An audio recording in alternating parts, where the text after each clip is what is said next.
Very good afternoon everyone. Shri Swaminarayan વિદ્યાલય વાક્યા દ્વારા આપનું હાર્દિક સ્વાગત છે. આજે આપણે ધોરણ 11માં સમાજશાસ્ત્ર વિષયનો અભ્યાસ શરૂ કરીશું. તેનું પ્રથમ પ્રકરણ છે સમાજશાસ્ત્ર પરિચય. વિદ્યાર્થી મિત્રો, અત્યાર સુધી તમે ધોરણ 10માં સામાજિક વિજ્ઞાનનો એક વિષય તરીકે અભ્યાસ કર્યો, જે અંતર્ગત તમે આપણી આસપાસ રહેલા પર્યાવરણથી લઈ ભારતીય સંસ્કૃતિનો ભવ્ય વારસો, કૃષિ વ્યવસ્થા, અર્થવ્યવસ્થા, તેની સમસ્યાઓ, ભૌગોલિક વિશેષતાઓ, ન્યાયતંત્ર જેવા અનેક મુદ્દાઓનો અભ્યાસ કર્યો.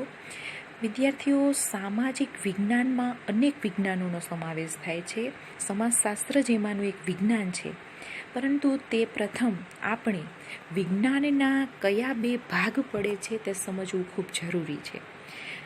વિજ્ઞાનના મુખ્યત્વે બે પ્રકારો છે. એક છે ભૌતિક કે પ્રાકૃતિક વિજ્ઞાન અને બીજું છે તે સામાજિક વિજ્ઞાન. ભૌતિક કે પ્રાકૃતિક વિજ્ઞાનમાં પદાર્થ વિજ્ઞાન, રસાયણ વિજ્ઞાન, ભૂસ્તરશાસ્ત્ર, અવકાશ વિજ્ઞાનનો સમાવેશ થાય છે. જ્યારે સામાજિક વિજ્ઞાનમાં સમાજશાસ્ત્ર, અર્થશાસ્ત્ર, માનસશાસ્ત્ર, રાજ્યશાસ્ત્ર વગેરે જેવા વિષયોનો સમાવેશ થાય છે. આપણે અહીં સમાજશાસ્ત્ર વિષય છે તેનો અર્થ, તેનો વિષય વસ્તુ, તેનો ઉદ્ભવ અને વિકાસ, સમાજશાસ્ત્રની અન્ય શાખાઓ વગેરેનો આપણે આ પ્રકરણની અંદર પરિચય મેળવવાનો છે. તે પ્રથમ સમાજશાસ્ત્ર, જેને અંગ્રેજીમાં સોશિયોલોજી કહેવામાં આવે છે, તે શબ્દની વ્યુત્પત્તિ કેવી રીતે થઈ તે શીખવું ખૂબ જરૂરી છે. વિદ્યાર્થી મિત્રો, સમાજશાસ્ત્રને અંગ્રેજીમાં સોશિયોલોજી કહેવામાં આવે છે. તે મુખ્યત્વે બે શબ્દો મળીને બનેલો છે, જેમાં પ્રથમ શબ્દ લેટિન ભાષાનો છે જે સોશિયસ, અને બીજો શબ્દ છે તે ગ્રીક ભાષાનો લોગોસ. આ બંને શબ્દ મળીને સોશિયોલોજી બનેલો છે. તો સોશિયસ, જે લેટિન ભાષાનો શબ્દ છે, તેમાંથી અંગ્રેજી શબ્દ ઉતરી આવ્યો છે સોશિયો, જેનો અર્થ થાય છે સમાજ સાથે સંકળાયેલું. જ્યારે લોગોસ શબ્દ ગ્રીક ભાષાનો છે, તેના પરથી લોજી શબ્દ અંગ્રેજીમાં ઉતરી આવ્યો છે, જેનો અર્થ થાય છે નો અભ્યાસ અથવા નું જ્ઞાન કે વિજ્ઞાન.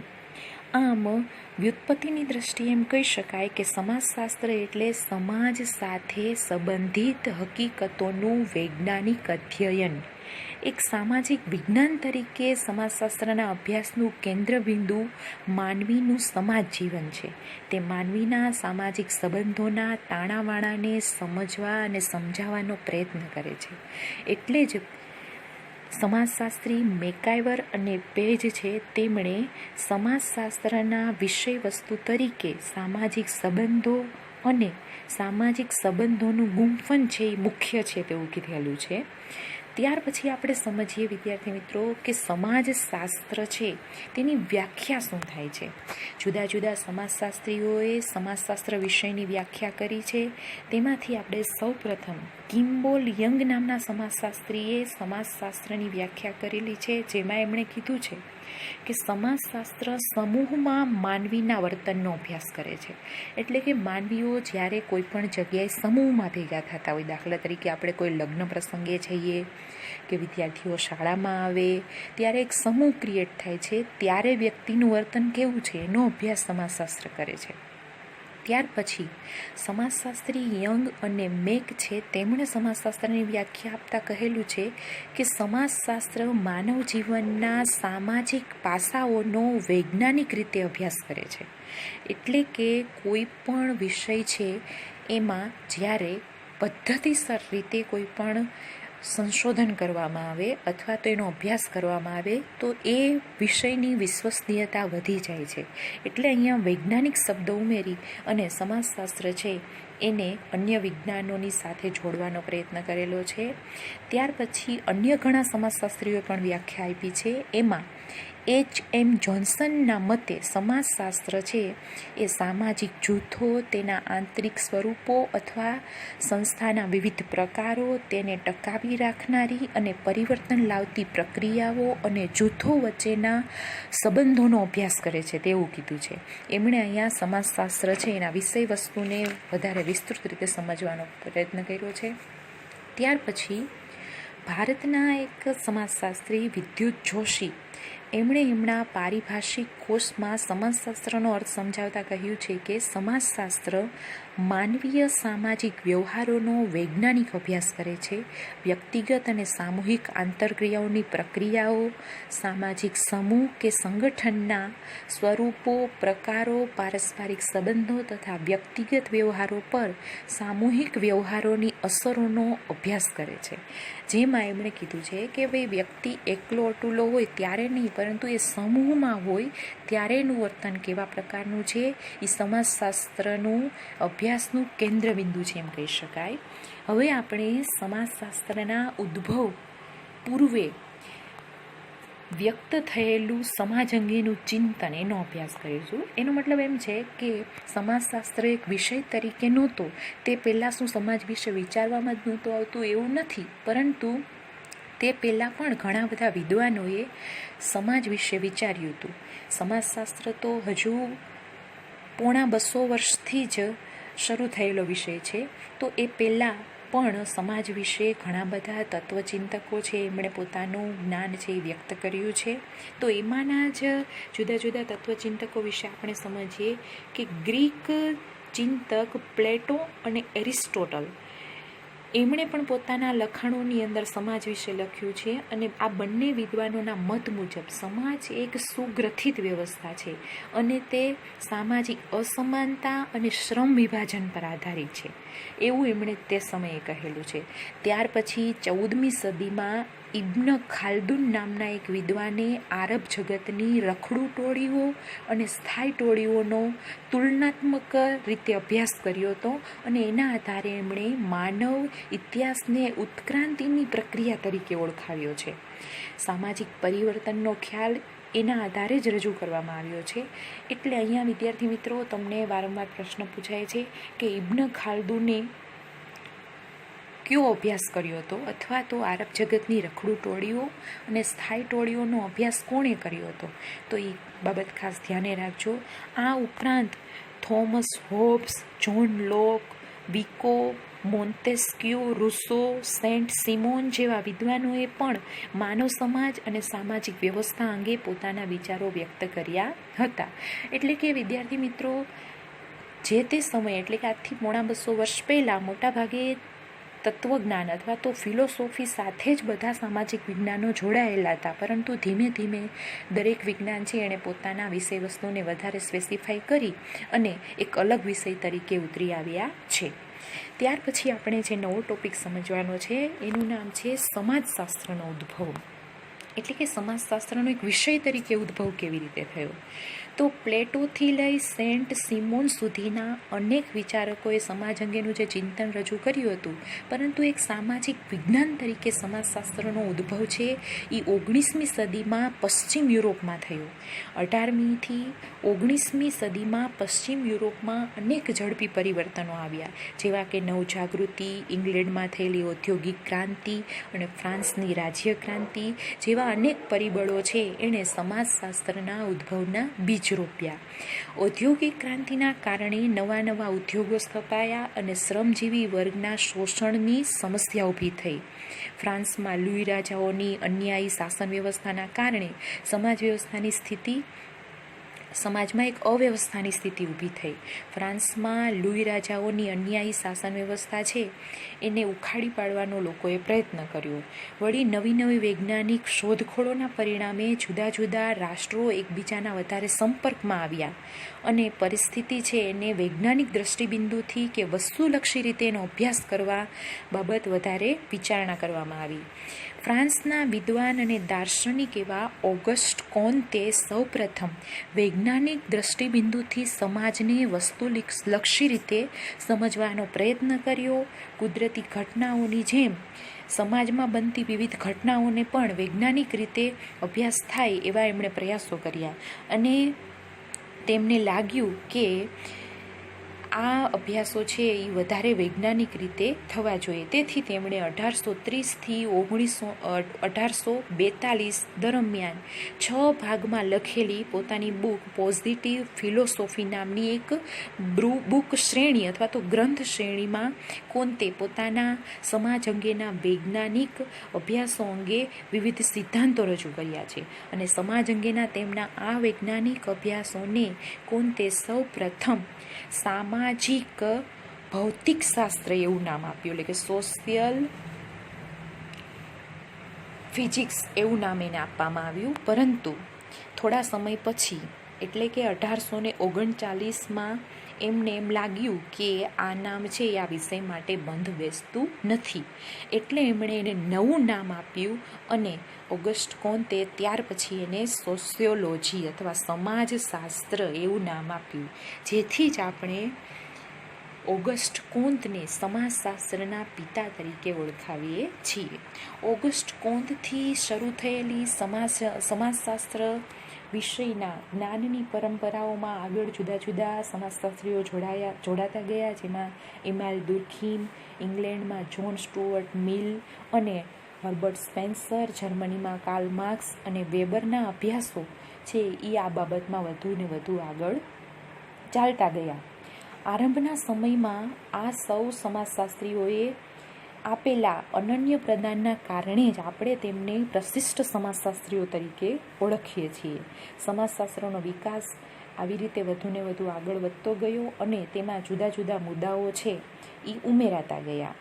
હવે ત્યાર પછી આપણે વિદ્યાર્થી મિત્રો જુદા જુદા સમાજશાસ્ત્રીઓ વિશે અભ્યાસ કરવાનો છે. ખાસ કરીને જે પ્રશિષ્ટ સમાજશાસ્ત્રીઓ છે જેમણે સમાજશાસ્ત્ર વિષયની શરૂઆતમાં પોતાના સિદ્ધાંતો રજૂ કર્યા છે તેના વિશે ભણવાનું છે. એટલે સૌ પ્રથમ આપણે સમાજશાસ્ત્રના પિતા ઓગસ્ટ કોન્ત છે એમના વિશે ભણીએ. ઓગસ્ટ કોન્ત છે તેમણે પોઝિટિવ ફિલોસોફી અને પોઝિટિવ પોલિટી નામની 2 ગ્રંથ શ્રેણીઓ સમાજની વ્યવસ્થા અને પ્રગતિના અભ્યાસ અંગેના વૈજ્ઞાનિક નિયમો રજૂ કર્યા છે. આ પુસ્તકોમાં કોન્તના મતે સમાજે ઘડેલા નિયમો દ્વારા જ સમાજના વિવિધ ઘટકો વચ્ચે એકતા ઊભી થાય છે અને એ જ ખરા અર્થમાં સામાજિક વ્યવસ્થા છે. જો સમાજ વ્યવસ્થાને ટકાવી રાખનારા નિયમો જ ન હોય અથવા એનો અભાવ હોય તો સમાજ વ્યવસ્થા છે એ સ્થિરતા સર્જતી નથી અને સમાજ વ્યવસ્થામાં વિઘટન તથા સામાજિક મૂલ્યોના પતનની પરિસ્થિતિ નિર્માણ પામે છે. કોન્ત છે એમણે એનાથી આગળ સમાજ વ્યવસ્થાને વધુ સારી રીતે સમજાવવા માટે અથવા સમાજ વ્યવસ્થાની પ્રગતિ અને એના વ્યવસ્થાને સમજાવવા માટે છે એ 3 સ્તરનો નિયમ આપ્યો છે, જેમાં ધાર્મિક સ્તર, આધિભૌતિક સ્તર અને પ્રત્યક્ષવાદી સ્તર. એ નિયમની અંદર એમણે સામાજિક વ્યવસ્થા અને સામાજિક પ્રગતિનો સિદ્ધાંત છે એ રજૂ કર્યો છે. એની સાથે સાથે તેમણે સમાજશાસ્ત્રના અભ્યાસમાં નિરીક્ષણ, તુલના, પ્રયોગ અને ઐતિહાસિક પદ્ધતિઓના વિનિયોગ દ્વારા વૈજ્ઞાનિક અભ્યાસ કરવાની હિમાયત કરી હતી. એના આધારે જ આપણે એમ કહી શકીએ કે સમાજશાસ્ત્ર છે એને વિજ્ઞાન તરીકેનો દરજ્જો અપાવવા માટે એમણે જુદા જુદા પ્રકારની જે વૈજ્ઞાનિક પદ્ધતિઓ છે એના ઉપયોગ ઉપર વધારે ભાર મૂક્યો છે. એની સાથે સાથે ઓગસ્ટ કોન્ત છે એ કોઈ પણ સામાજિક ઘટના પાછળના કાર્યકારણ સંબંધને ચકાસવા પર એમણે ભાર મૂક્યો છે. એટલે આ સૌ પ્રથમ સમાજશાસ્ત્રી આપણા છે એ ઓગસ્ટ કોન્ત. વિદ્યાર્થી મિત્રો, ત્યાર પછી આપણે એક બીજા સમાજશાસ્ત્રી જેમનું નામ છે ઇમાનુએલ દુર્ખીમ તેના વિશે અભ્યાસ કરવાનો છે. ઇમાનુએલ દુર્ખીમ છે એમણે પણ સમાજશાસ્ત્ર વિષયના વિકાસમાં ખૂબ યોગદાન આપ્યું છે. ઇમાનુએલ દુર્ખીમ છે તે સમાજશાસ્ત્રની વ્યાખ્યા કરતાં કહેતા કે સમાજશાસ્ત્ર જીવન જીવવાની એક કળા છે.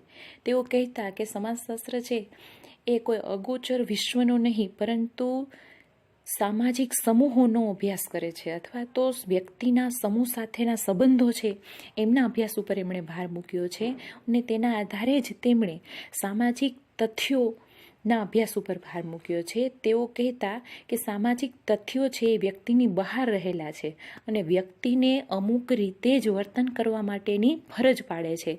વળી તેઓ એમ કહેતા કે સામાજિક તથ્યો છે એનું વસ્તુલક્ષી રીતે નિરીક્ષણ થવું જોઈએ. એઓએ સામાજિક તથ્યોના ઉદાહરણ આપતા કહ્યું છે કે ભારતીય સમાજના સંદર્ભમાં આપણે જોઈએ તો આપણા જે રિવાજો છે, પરંપરાઓ છે, એ જુદા જુદા પ્રકારના સામાજિક તથ્યો છે જે આપણને વર્તન કરવા માટે એક માર્ગદર્શન પૂરું પાડે છે અથવા વ્યક્તિનું વર્તન આવા પ્રકારનું હોવું જોઈએ એ બાબત ઉપર ભાર મૂકે છે. આ ઉપરાંત ઇમાલ દુર્ખીમ છે, તેમણે the rules of sociological method નામના પોતાના પુસ્તકમાં સામાજિક તથ્યોનો પોતાનો સિદ્ધાંત છે એ રજૂ કર્યો છે. આ ઉપરાંત તેમણે આત્મહત્યા, શ્રમ વિભાજન અને સામાજિક એકતા, ધર્મ, સામૂહિક પ્રતિનિધિત્વ જેવા સિદ્ધાંતો આપી અને સમાજશાસ્ત્ર વિષયના વિકાસમાં મહત્વપૂર્ણ યોગદાન છે એ રજૂ કર્યું છે. ત્યાર પછીના જે સમાજશાસ્ત્રી છે એમનું નામ છે હર્બર્ટ સ્પેન્સર, જેઓ બ્રિટિશ સમાજશાસ્ત્રી છે. તેમણે 1873માં ધ સ્ટડી ઓફ સોશિયોલોજી અને 1876માં ધ પ્રિન્સિપલ ઓફ સોશિયોલોજી નામના જે પુસ્તકો રજૂ કર્યા છે. તેમણે સામાજિક ઉત્ક્રાંતિનો સિદ્ધાંત રજૂ કર્યો છે. હર્બર્ટ સ્પેન્સરે સામાજિક ઉત્ક્રાંતિના સિદ્ધાંતની અંદર સમાજની એક જીવંત દેહ સાથે તુલના કરી છે અને એક જીવંત પ્રાણી છે એ કેમ પોતાના જુદા જુદા અવયવો છે એ સાથે મળીને કાર્ય કરે તો જ વ્યવસ્થિત રીતે કાર્ય કરી શકે છે, એમ સમાજમાં પણ સમાજના જે જુદા જુદા ભાગો છે એ સાથે મળીને કાર્ય કરે તો જ સમાજ છે એ વ્યવસ્થિત રીતે છે એ ચાલી શકે છે અને પોતાનું અસ્તિત્વ ટકાવી શકે છે. એટલે જે સામાજિક ઉત્ક્રાંતિનો સિદ્ધાંત છે તેમાં હર્બર્ટ સ્પેન્સરે પ્રાણીઓની માફક સમાજની પણ ઉત્ક્રાંતિ થઈ છે એ બાબત ઉપર વિશેષ ભાર મૂક્યો છે. અહીંયા એક બાબત વિશેષ ઉલ્લેખનીય છે કે ગુજરાતના ક્રાંતિકારી શ્યામજી કૃષ્ણ વર્મા છે તે પોતાના લંડન નિવાસ દરમિયાન હર્બર્ટ સ્પેન્સર છે એના પ્રભાવ હેઠળ આવ્યા હતા અને એના લીધે જ ત્યાર પછી જે આપણા ક્રાંતિકારી છે શ્યામજી કૃષ્ણ વર્મા, એમણે સ્પેન્સરના અવસાન બાદ એમના નામથી એટલે કે હર્બર્ટ સ્પેન્સર ઇન્ડિયન ફેલોશિપ નામે છે એ એક શિષ્યવૃત્તિ રજૂ કરી હતી અને એના આધારે જ જુદા જુદા જે વિદ્યાર્થીઓ છે તે આ બાબતનો લાભ લઈ અને આગળ અભ્યાસ કરી શક્યા. ત્યાર પછી આપણે જે મહત્વના એક સમાજશાસ્ત્રી વિશે ભણવાનું છે એમનું નામ છે કાર્લ માર્ક્સ. ત્યાર પછીના જે સમાજશાસ્ત્રી છે એમનું નામ છે કાર્લ માર્ક્સ. એમણે પણ સમાજશાસ્ત્ર વિષયમાં ખૂબ મહત્વનું યોગદાન આપેલું છે. સમાજશાસ્ત્રમાં સંઘર્ષવાદી અને સમાજવાદી વિચાર શાખાના તેઓ પ્રણેતા હતા. એમણે એક બાબત ઉપર હંમેશા ભાર મૂક્યો છે કે ઐતિહાસિક ઘટનાઓ ઉપર હંમેશા આર્થિક પરિસ્થિતિઓનો પ્રભાવ રહેલો હોય છે અને એમણે એની સાથે એ બાબત ઉપર પણ ભાર મૂક્યો છે કે ઇતિહાસમાં પ્રત્યેક તબક્કે હંમેશા બે વર્ગો અસ્તિત્વ ધરાવતા હતા. એમાંનો એક વર્ગ છે એ માલિક વર્ગ અને બીજો છે એ શ્રમજીવી વર્ગ. આ બંને વર્ગો વચ્ચે છે એ હંમેશા સંઘર્ષ ચાલ્યા કરતો. એટલે જ એમણે પોતાના કોમ્યુનિસ્ટ મેનિફેસ્ટોની અંદર લખેલું છે કે માનવ સમાજનો આજ સુધીનો ઇતિહાસ એ વર્ગ સંઘર્ષનો ઇતિહાસ છે.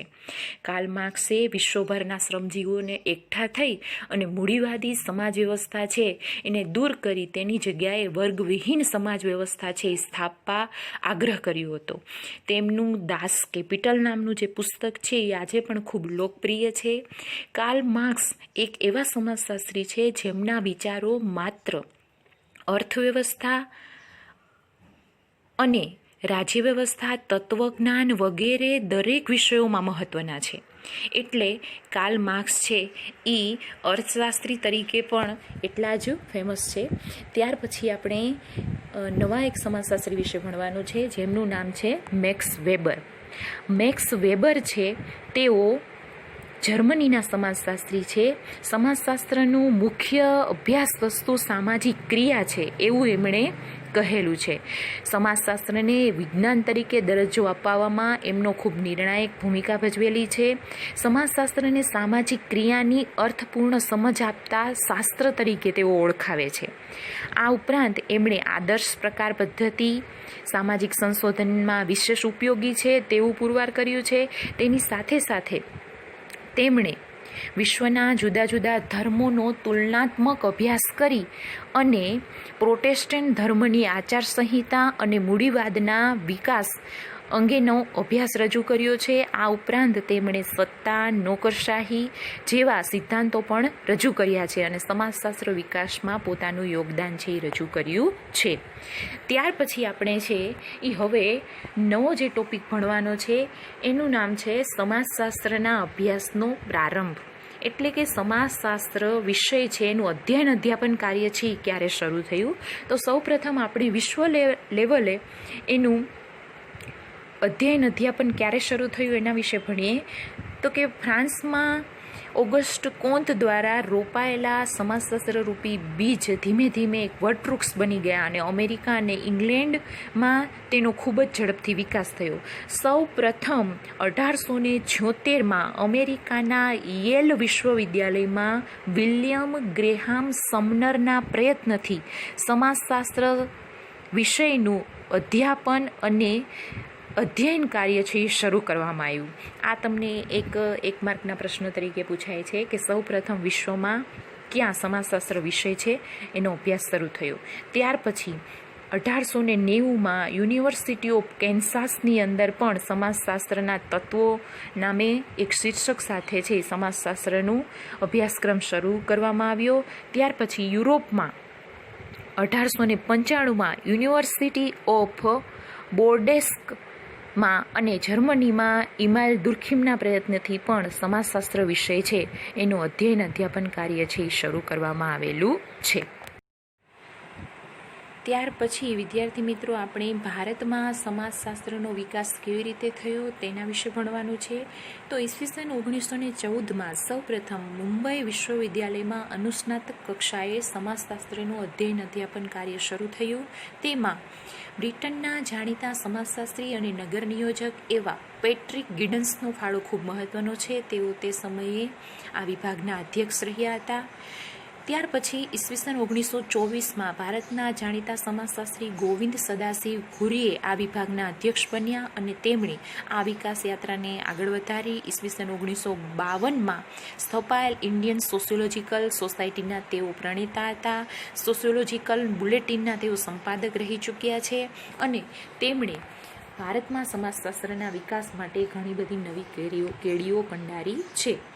ત્યાર પછી અન્ય વિશ્વવિદ્યાલયોની અંદર પણ સમાજશાસ્ત્ર વિષયનું અધ્યાપન કાર્ય શરૂ થયું. તેમાં 1917માં કોલકાતા વિશ્વવિદ્યાલયમાં વ્રજેન્દ્રનાથ શીલના પ્રયત્નથી, લખનૌ વિશ્વવિદ્યાલયમાં રાધાકમલ મુખર્જીના અને ડીપી મુખર્જીના પ્રયત્નથી, પુણે વિશ્વવિદ્યાલયની અંદર ઈરાવતી કર્વેના પ્રયત્નથી અધ્યાપન કાર્ય છે તે શરૂ થયું. ભારતમાં સમાજશાસ્ત્રના વિકાસમાં અન્ય સમાજશાસ્ત્રીઓએ પણ ઘણો મહત્વનો ફાળો આપ્યો છે. એમના નામો આપણે જાણીશું, પરંતુ તે પૂર્વે ગુજરાતમાં સમાજશાસ્ત્રનું અધ્યાપન કાર્ય સૌપ્રથમ ક્યાં શરૂ થયું તેના વિશે ભણીએ. તો કે ગુજરાતમાં વિવિધ વિશ્વવિદ્યાલયોમાં સૌપ્રથમ ગુજરાત વિદ્યાપીઠની અંદર સ્નાતક અને અનુસ્નાતક કક્ષાએ સમાજશાસ્ત્રનું અધ્યાપન કાર્ય છે તે શરૂ કરવામાં આવ્યું. આ ઉપરાંત મેડિકલ અને નર્સિંગ જેવા અભ્યાસક્રમોની અંદર પણ સમાજશાસ્ત્રને એક વિષય તરીકે ભણાવવામાં આવે છે અને તેની સાથે સાથે ગુજરાતમાં ખાસ કરીને આઈપી દેસાઈ દ્વારા સ્થાપિત સેન્ટર ફોર સોશિયલ સ્ટડીઝ નામની સંસ્થા છે તે સામાજિક સંશોધનને ખૂબ વેગ આપી રહી છે. તેમના દ્વારા જ એટલે કે આ સંસ્થા દ્વારા પ્રકાશિત થતું અર્થાંત નામનું સામાયિક છે તે પણ સંશોધન લેખોને પ્રકાશિત કરવામાં મહત્વની ભૂમિકા અદા કરી રહ્યું છે. હવે આપણે ભારત અને ગુજરાતના જુદા જુદા સમાજશાસ્ત્રીઓ વિશે ભણીએ. આ બંને વિભાગ અલગ ભણવાનો મતલબ એમ છે કે તમને આમાંથી પ્રશ્ન પૂછાય છે કે ગુજરાતમાં સમાજશાસ્ત્રના વિકાસમાં કયા કયા સમાજશાસ્ત્રીઓ ફાળો આપ્યો છે અને ભારતમાં સમાજશાસ્ત્રના વિકાસમાં કયા કયા સમાજશાસ્ત્રીઓએ ફાળો આપ્યો છે. તો સૌપ્રથમ ભારતના સમાજશાસ્ત્રીઓ છે એમાં એમ.એન. શ્રીનિવાસન, એસ.સી. દુબે, એ.આર. દેસાઈ, ડી.પી. મુખર્જી, ડેવિડ હાર્ડીમેન, યોગેન્દ્ર સિંઘ, એ.એમ. દેસાઈ વગેરે સમાજશાસ્ત્રીઓએ મહત્વનું યોગદાન આપેલું છે. જ્યારે ગુજરાતમાં એ.એન. થુથી, આઈ.પી. દેસાઈ, અક્ષયકુમાર દેસાઈ, નીરાબેન દેસાઈ, તારાબેન પટેલ, એ.એમ. શાહ વગેરેએ મહત્વનું યોગદાન આપેલું છે. વિદ્યાર્થી મિત્રો, સોશિયલ સાયન્સીસના વિકાસ માટે Indian counselling of social science research નામની સંસ્થા અને યુજીસી દ્વારા છે એ સામાજિક સંશોધનો માટે નાણાકીય મદદ આપવામાં આવે છે, જેથી સમાજશાસ્ત્ર પણ આ નાણાકીય મદદ મેળવી અને વધારે વિકાસ કરવાના પ્રયત્ન કરે. વિદ્યાર્થી મિત્રો, હવે આપણે સમાજશાસ્ત્રનું વિષય વસ્તુ શું છે તે સમજવાનો પ્રયત્ન કરીશું.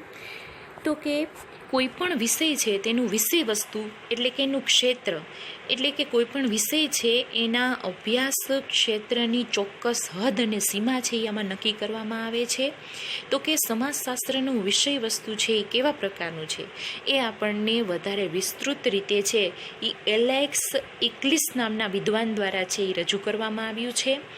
એમણે સમાજશાસ્ત્ર વિષય છે એમના વિષય વસ્તુને મુખ્યત્વે 3 ભાગમાં વિભાજિત કર્યું છે. સમાજના મૂળભૂત એકમોનો અભ્યાસ, પાયાની સામાજિક સંસ્થાઓનો અભ્યાસ, સામાજિક ક્રિયાઓનો અભ્યાસ. તો કે સમાજશાસ્ત્રના મૂળભૂત એકમો જે અંતર્ગત આપણે વ્યક્તિઓ વચ્ચેના સંબંધો, સામાજિક ધોરણો, સામાજિક દરજ્જો, સામાજિક ભૂમિકાઓ, સામાજિક માળખું વગેરેનો અભ્યાસ કરવાનો છે. તેની સાથે સાથે સામાજિક સમૂહો, તેના પ્રકારો, લક્ષણો વગેરેનો અને જુદા જુદા સમુદાયો જેમ કે ગ્રામ સમુદાય, નગર સમુદાય, આદિવાસી સમુદાય, સામાજિક મંડળો, સમાજની વસ્તી વિષયક લાક્ષણિકતાઓ વગેરેનો અભ્યાસ છે એ સમાજના મૂળભૂત એકમોનો અભ્યાસ છે એમાં આપણે કરવાનો છે. ત્યાર પછી જે બીજું વિષય વસ્તુ છે એ છે પાયાની સામાજિક સંસ્થાઓનો અભ્યાસ. તો કે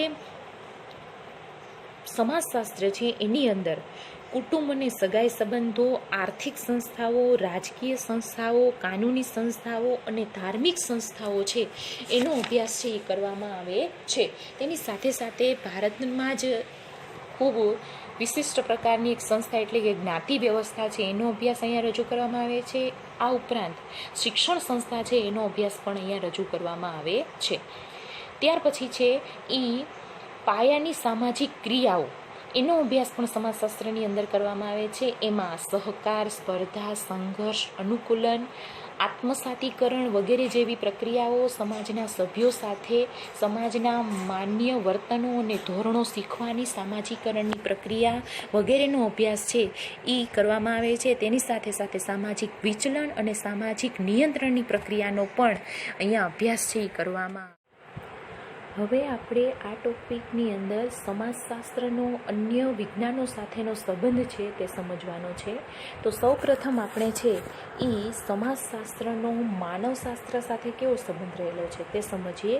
તો કે માનવશાસ્ત્ર માનવીનો અભ્યાસ કરતું વિજ્ઞાન છે, જ્યારે સમાજશાસ્ત્ર છે એ સમાજનો વૈજ્ઞાનિક રીતે અભ્યાસ કરે છે. માનવશાસ્ત્રના મુખ્યત્વે 3 ભાગ પડે છે: શારીરિક માનવશાસ્ત્ર, સાંસ્કૃતિક માનવશાસ્ત્ર અને પુરાતત્વીય માનવશાસ્ત્ર. શારીરિક માનવશાસ્ત્રમાં શરીરની રચના, તેના જુદા જુદા શારીરિક લક્ષણો, માનવીની જુદી જુદી જાતિઓ, જાતિઓ બીજા જાતિ કરતાં કઈ રીતે જુદી પડે છે તે. જ્યારે સાંસ્કૃતિક માનવશાસ્ત્ર છે એ આદિમાનવ છે એના આચારો, રૂઢિઓ, જીવનશૈલીઓ વગેરેનો અભ્યાસ કરે છે. જ્યારે પુરાતત્વીય માનવશાસ્ત્ર છે એની અંદર અભ્યાસ દરમિયાન પ્રાપ્ત થતા અવશેષોનો અભ્યાસ કરવામાં આવે છે. એટલે આપણે એમ કહી શકીએ કે માનવશાસ્ત્ર છે એ સમાજશાસ્ત્રના અભ્યાસની એક પૂર્વ તૈયારીનો તબક્કો છે. માનવશાસ્ત્ર સમાજશાસ્ત્ર વચ્ચે ઘણી પાતળી ભેદરેખા છે. ખાસ કરીને એમના પદ્ધતિશાસ્ત્ર અને દૃષ્ટિકોણમાં તફાવત રહેલો છે, છતાં પણ બંને વિજ્ઞાનો પરસ્પરાવલંબી છે. એટલે કે આપણે સમાજનો અભ્યાસ કરવો હોય તો માનવીની સંસ્કૃતિ અંગેની સમજ છે એ આપણને માનવશાસ્ત્રમાંથી પ્રાપ્ત થાય છે. એટલે માનવશાસ્ત્રના અભ્યાસ વિના સમાજશાસ્ત્રનો અભ્યાસ છે એ શક્ય બનતો નથી. ત્યાર પછી છે સમાજશાસ્ત્ર અને મનોવિજ્ઞાન વચ્ચે કેવો સંબંધ રહેલો છે એ આપણે સમજવાનો પ્રયત્ન કરીએ. તો કે મનોવિજ્ઞાન છે એ વ્યક્તિના વર્તનનો અભ્યાસ કરતું શાસ્ત્ર છે. એમાં પણ સમાજલક્ષી મનોવિજ્ઞાન એ સમાજ અને જૂથમાં વ્યક્તિનું વર્તન કેવું છે તેનો અભ્યાસ કરે છે. ખાસ કરીને જૂથના ધોરણો, મૂલ્યો, ધ્યેયો વગેરે છે એનો સંદર્ભ સમજવો હોય તો એને સમાજશાસ્ત્રની આવશ્યકતા રહે છે.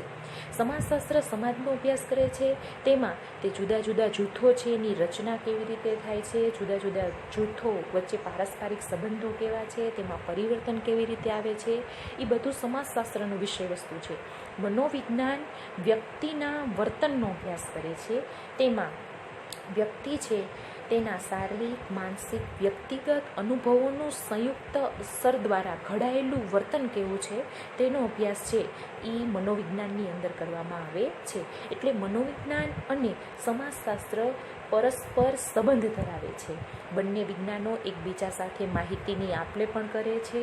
સમાજશાસ્ત્ર વ્યક્તિઓ વગેરેના અભ્યાસમાં મનોવિજ્ઞાન પાસેથી માહિતી મેળવે છે, જ્યારે મનોવિજ્ઞાન વ્યક્તિના વર્તનને સમજવા, જૂથને ધ્યાને રાખે ત્યારે જૂથ અંગેના જે અભ્યાસો છે તેનો ઉપયોગ એ સમાજશાસ્ત્રમાંથી કરે છે. એટલે ખાસ કરીને મનોવિજ્ઞાન છે એમાં સમાજલક્ષી મનોવિજ્ઞાન અને સમાજશાસ્ત્ર બંનેના કેટલાક અભ્યાસ પ્રશ્નો તો સમાન જેવા છે, જેમ કે વલણો, લોકમત, ટોળું વગેરે બંને છે એ સાથે મળીને અભ્યાસ કરે છે. સામાજિક વિજ્ઞાનો વચ્ચે અમુક બાબતોમાં કોઈ પણ પ્રકારનો તફાવત જોવા મળતો નથી, ખાસ કરીને મનોવિજ્ઞાન અને સમાજલક્ષી મનોવિજ્ઞાન વચ્ચે. આપણે સમાજશાસ્ત્ર અને અર્થશાસ્ત્ર વચ્ચેના સંબંધને સમજવાનો પ્રયત્ન કરીએ તો કે માનવીના આર્થિક સંબંધોને સમજવા એ અર્થશાસ્ત્ર વિષયનું મુખ્ય વિષય વસ્તુ છે. તેની અંદર તે વસ્તુની ઉત્પત્તિ, તેનું વિતરણના વિવિધ પ્રકારો, વસ્તુની માંગ, પુરવઠો, વસ્તુનું મૂલ્ય, રાષ્ટ્રીય આવક, આર્થિક સંગઠનો, એનો વિકાસ, લાભ, ગેરલાભ વગેરે અર્થશાસ્ત્રના અભ્યાસનું વિષય વસ્તુ છે. જ્યારે સમાજશાસ્ત્ર છે તેનું વિષય વસ્તુ સામાજિક સંબંધો છે. પરંતુ આ બંને સામાજિક વિજ્ઞાનો છે એ વિષય ક્ષેત્ર અને અભિગમની બાબતમાં ઘણી ભિન્નતા ધરાવે છે. માનવીની આર્થિક ક્રિયા તે જે તે સમાજમાં રહે છે એ સમાજમાં જ ઉદ્ભવે છે અને વિકસે છે. એટલે એમ કહી શકાય કે સમાજ આર્થિક ક્રિયાઓથી અને આર્થિક ક્રિયાઓ સમાજથી પ્રભાવિત થાય છે. બેકારી, ગરીબી, વસ્તી વૃદ્ધિ જેવી સમસ્યાઓ છે તેનો અભ્યાસ બંને વિજ્ઞાનો કરે છે, પરંતુ બંનેના દ્રષ્ટિબિંદુમાં ઘણો તફાવત રહેલો છે. અર્થશાસ્ત્રમાં જ્યારે બેકારીનો અભ્યાસ કરવામાં આવે ત્યારે તેની પાછળ રહેલા આર્થિક પરિબળોનો અભ્યાસ કરવામાં આવે છે, અને સમાજશાસ્ત્રની અંદર બેકારીનો અભ્યાસ કરવામાં આવે ત્યારે તેની પાછળ રહેલા સામાજિક પાસાઓને સમજવાનો પ્રયત્ન કરવામાં આવે છે. એટલે આપણે એમ કહી શકીએ કે આર્થિક જીવનને સમજવા માટે તેની સામાજિક પ્રવૃત્તિઓ અને સામાજિક પ્રવૃત્તિઓને સમજવા માટે તેની આર્થિક પ્રવૃત્તિઓને સમજવી ખૂબ જરૂરી છે. એટલે બંને વિજ્ઞાનો છે એ એકાબીજાને મદદરૂપ થાય છે. ત્યાર પછી છે એ આપણે સમાજશાસ્ત્ર અને રાજ્યશાસ્ત્રનો શું સંબંધ છે તે સમજવાનો પ્રયત્ન કરીએ તો કે રાજ્યશાસ્ત્રની અંદર સત્તાનું સર્જન, ઉપયોગ, તેની વહેંચણીનો અભ્યાસ કરવામાં આવે છે. સત્તાના સર્જન અને અમલીકરણ સાથે સંબંધ ધરાવતી વ્યક્તિઓના વર્તન અને સંસ્થા રાજ્યશાસ્ત્રના અભ્યાસનું કેન્દ્રબિંદુ છે. પરંતુ સમાજશાસ્ત્રમાં પણ રાજકીય સમાજશાસ્ત્ર નામની એક નવી શાખાનો હવે ઉદ્ભવ થયો છે. રાજકીય સમાજશાસ્ત્ર અને રાજ્યશાસ્ત્રીઓ છે આ બંને શાખાઓ છે એની અંદર મતદાન વર્તન, રાજકીય વલણો, રાજકીય પક્ષોની રચના, રાજકીય વ્યવસ્થા દ્વારા હાંસિલ કરવામાં આવેલી ગતિશીલતા, સામાજિક અને રાજકીય આંદોલનો તેમજ અમલદારશાહી વગેરે મુદ્દાઓનો અભ્યાસ બંને વિજ્ઞાનો દ્વારા થાય છે. એટલે આપણે એમ કહી શકીએ કે બંને વિજ્ઞાનો છે એ પરસ્પર અવલંબી છે, બંને એકબીજાના અભ્યાસમાં મદદરૂપ થાય છે. પરંતુ રાજ્યશાસ્ત્ર પોતાના સિદ્ધાંતો માટે સમાજશાસ્ત્ર પર આધારિત છે. દાખલા તરીકે મેક્સ વેબરના નોકરશાહીના ખ્યાલનો ઉપયોગ આધુનિક રાજ્ય વ્યવસ્થા અને મૂડીવાદને સમજવામાં ખૂબ મદદરૂપ છે. એવી જ રીતે જ્ઞાતિ અને ધર્મના વર્તમાન રાજકારણમાં ખૂબ જ મહત્ત્વ માંગી લે તેવી વસ્તુઓ છે, તો તેની સમજૂતી છે એ સમાજશાસ્ત્ર દ્વારા એને પ્રાપ્ત થાય છે. આ ઉપરાંત ત્યાર પછી આપણે સમજીએ કે સમાજશાસ્ત્ર છે તેની વિવિધ શાખાઓ કઈ કઈ છે, કે સમાજશાસ્ત્રનું કાર્યક્ષેત્ર અત્યંત વ્યાપક છે. આજ સમાજશાસ્ત્રની અનેક શાખાઓ વિકસી છે, પરંતુ આ દરેક શાખા છે એ એક પર્ટિક્યુલર દ્રષ્ટિબિંદુથી સમાજને સમજવાનો પ્રયત્ન કરે છે. એક અંદાજ પ્રમાણે સમાજશાસ્ત્રની 50 જેટલી શાખાઓ છે, જેમાં આપણે સમજીએ તો ગ્રામીણ સમાજશાસ્ત્ર, નગર સમાજશાસ્ત્ર, કુટુંબ સમાજશાસ્ત્ર, શિક્ષણનું સમાજશાસ્ત્ર, પ્રાદેશિક સમાજશાસ્ત્ર, ઔદ્યોગિક સમાજશાસ્ત્ર, તબીબી સમાજશાસ્ત્ર, સામાજિક માનવશાસ્ત્ર, સમાજલક્ષી મનોવિજ્ઞાન, ધર્મનું સમાજશાસ્ત્ર, સ્ત્રીઓનું સમાજશાસ્ત્ર, વિકાસનું સમાજશાસ્ત્ર, યુવાનોનું સમાજશાસ્ત્ર, આ બધી જ તેની પેટા શાખાઓ છે. અને આ દરેક પેટા શાખાઓ છે એ સમાજશાસ્ત્ર છે એના વિષય વસ્તુને વધારે વિસ્તૃત રીતે છે એ સમજાવવાનો પ્રયત્ન કરે છે. આ એકમની અંદર વિદ્યાર્થી મિત્રો આપણે સમાજશાસ્ત્રનો ઉદ્ભવ કેવી રીતે થયો, એનો વિકાસ કેવી રીતે થયો, સમાજશાસ્ત્રનો અન્ય વિજ્ઞાનો સાથે કેવો સંબંધ છે વગેરે મૂળભૂત બાબતો છે એ સમજવાનો પ્રયત્ન કર્યો. તેની સાથે સાથે સમાજશાસ્ત્રના મૂળભૂત ખ્યાલો છે એ આપણે હવે પછીના પ્રકરણની અંદર ભણવાના છે. તો હવે પછીનું પ્રકરણ છે એ આપણે નેક્સ્ટ વિડીયોની અંદર જોઈશું.